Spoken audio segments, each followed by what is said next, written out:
Greetings, brothers and sisters. So in this part, I want to talk about the context of the unextinguishable fire found 3 times here in the New Testament, where in Mark chapter 9, verses 47 and 48, the fire not extinguished here is the same context. So understand the unextinguishable fire, that fire which is not extinguished, does not concern the left named,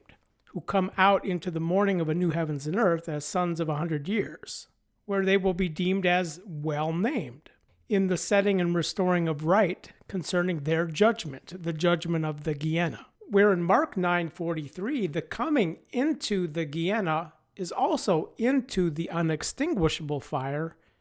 which has a context, that being the worm of them,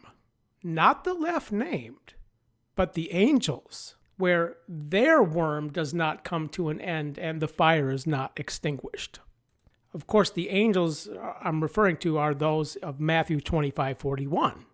where the angels of Jude, verses 6 and 7, who were whoring extraordinarily,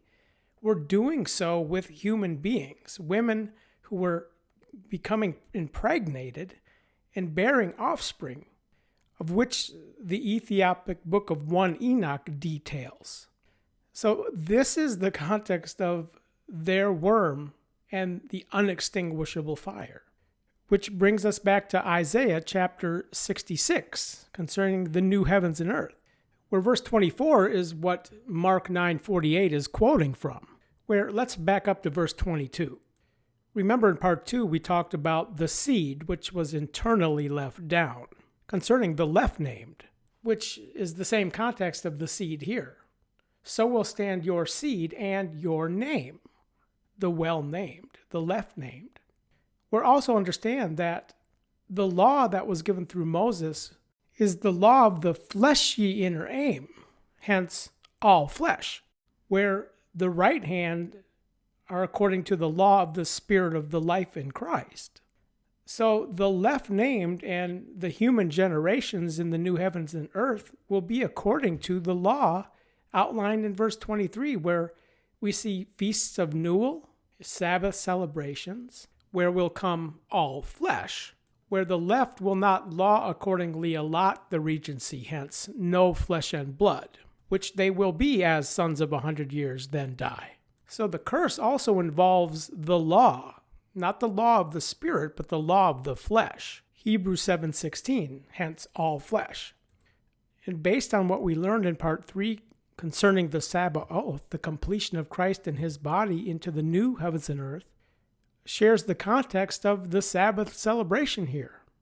The Sabbath celebration will be in honor of the Sabbath oath of hosts and the work of the Father through the Son concerning his body, the right hand. So the point being is a Newell celebration will be instituted in the new earth, which brings us to verse 24. So they, all flesh, will go out in this Newell celebration, and they will see the carcasses of the manful ones. Here the word manful ones are speaking of the angels of the diabolos, the angels of Jude chapter 6, who will have repeated the transgression in whoring extraordinarily, bearing mixed offspring, which is termed the worm of them, where I'll leave this blurb concerning manful ones on the screen if you want to pause and then read. So Isaiah 66:24, they, the left named, and then their generations of generations in the new heavens and earth, the left named will go out and see the carcasses of the manful ones, those transgressing, they will see the carcasses of the manful ones in the same transgression as in the days of Noah, concerning the events of Enoch and the fallen angels mixing with human women. For their worm will not die, and their fire will not be extinguished, and they do become a deterrence to all flesh. A deterrence concerning the transgression when angels whore extraordinarily with human beings, that they will see the carcasses with a visual sign, of an unextinguishable fire. It will serve as a visual sign, as a remembrance that the transgression will not repeat as it has so many times in the present heavens and earth. That it will not extinguish is for the purpose of the remembrance when they come to the Sabbath celebrations of Newell.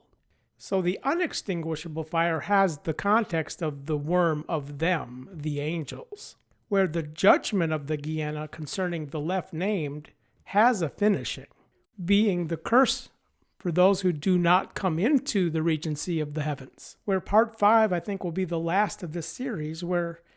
I want to talk about the context of the word woe that we find also in the New Testament,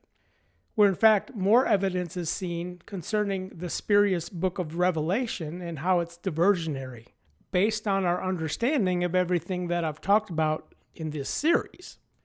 Thank you for watching.